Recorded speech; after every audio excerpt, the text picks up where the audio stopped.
Restu Gunawan, tolong sampaikan ke Pak Restu Gunawan, gali tradisi leluhur kita yang beredar di seluruh Indonesia ini sebagai kekayaan budaya kita. Mantra misalnya, tapi di pelajaran sekolah kan mantra tidak disebut sebagai puisi. Ini persoalan di pengajaran sastra kita. Karena itu kurikulum atau paling tidak yang membuat kurikulum memasukkan menghilangkan mantra, pantun, mantra dan peribahasa tidak sebagai bagian pelajaran, tinggal kita doakan saja. Semoga arwahnya diterima di sini. Karena harusnya masuk ya. Orang puisi kok. Ya, tapi di pelajaran di sekolah itu enggak. Ya. Nah, imam mencoba memanfaatkan itu. Dan saya coba bagaimana imam itu mengangkat sesuatu yang klise atau enggak? Yang mengulang-ulang atau enggak? Atau cuma duplikasi saja? Kalau duplikasi, ya, cuci kaki, bobo siang. Nah, misalnya contoh paling terkenal itu yang dikutip oleh HB Yasin. Ya, rambutnya bagai mayang terurai, kemudian apa tuh? Apa ya? Sebentar. Baca pribon dulu. 5 menit lagi Pak. Kurang ajar lu. Walat kok. Pokoknya perbandingan itu ya selalu dengan alam. Nah, kemudian itu dimanfaatkan juga oleh penyair kita. Seperti misalnya Aib Rosidi, Janda Arkidam. Manis, mulutnya manis, jeruk Garut. Ya, jeruk Garut. Dulu tahun 50-an Garut memang terkenal dengan jeruknya. Sekarang sudah nggak ada jeruk Garut itu. Tapi di sini menunjukkan bahwa penyair ada potret zaman. Jadi sebagai catatan perjalanan, catatan waktu, catatan zamannya.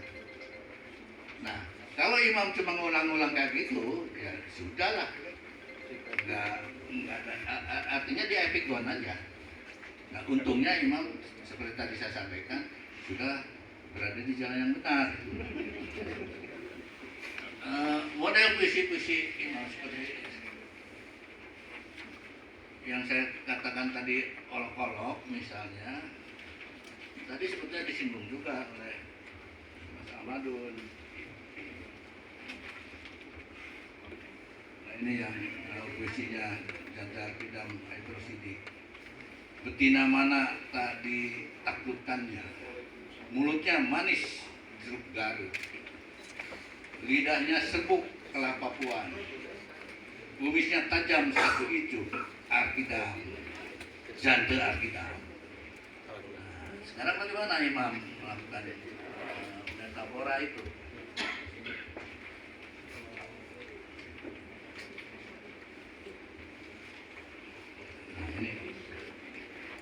Pohon kelapa yang tabah itu membawakan sebutir buahnya untukmu.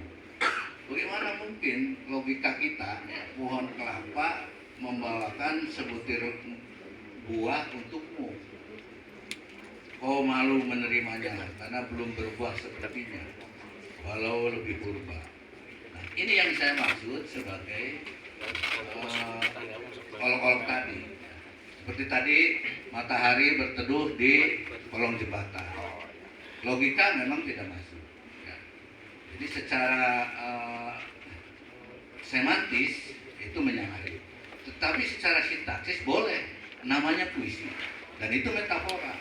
Karena tidak mungkin juga orang berteduh di bawah jembatan, lalu mataharinya mencoreng juga di bawah jembatan. Ternyata itu kan hujan. Ya. Tapi di situ bagaimana imam membolak-balik, misalnya saja tentang domba yang membawa tuannya untuk dikurbankan. Jadi bukan tuannya yang membawa domba, tapi domba itu yang menggiring tuannya untuk dikorbankan. Jadi tuannya kemudian dikorbankan. Tapi belakangan kemudian si domba itu dia berharap bahwa nanti akan tuannya akan mengorbankan juga domba. Ya. Jadi dalam hal ini ada permainan antara penolakan pada semantik, tapi dibenarkan oleh sintaksis. Itu yang disebut sebagai paradoks situasional. Ada seolah-olah bertentangan, tapi ada kebenarannya. Jadi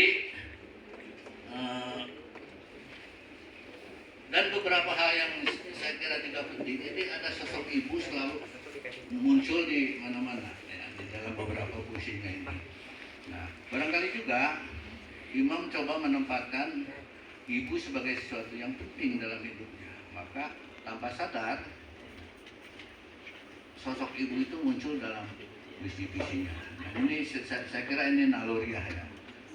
Seringkali kemudian seorang yang memang mencintai ibu dalam banyak hal, sosok ibu menjadi citra, menjadi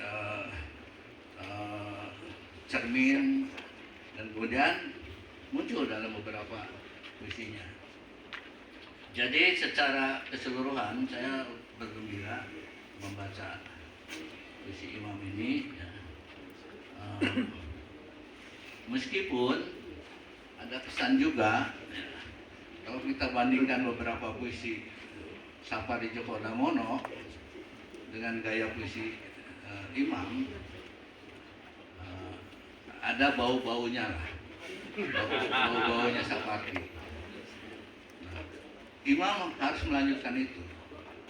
Nah, itu yang sudah dilakukan oleh Acep Damdamnur atau oleh Djoko Pinurbo. Dia coba menghabisi atau membunuh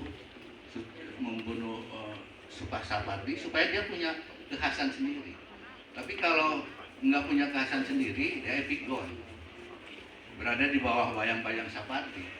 Nah, dalam beberapa hal saya masih membaui ya, ada bayang-bayang Sapari.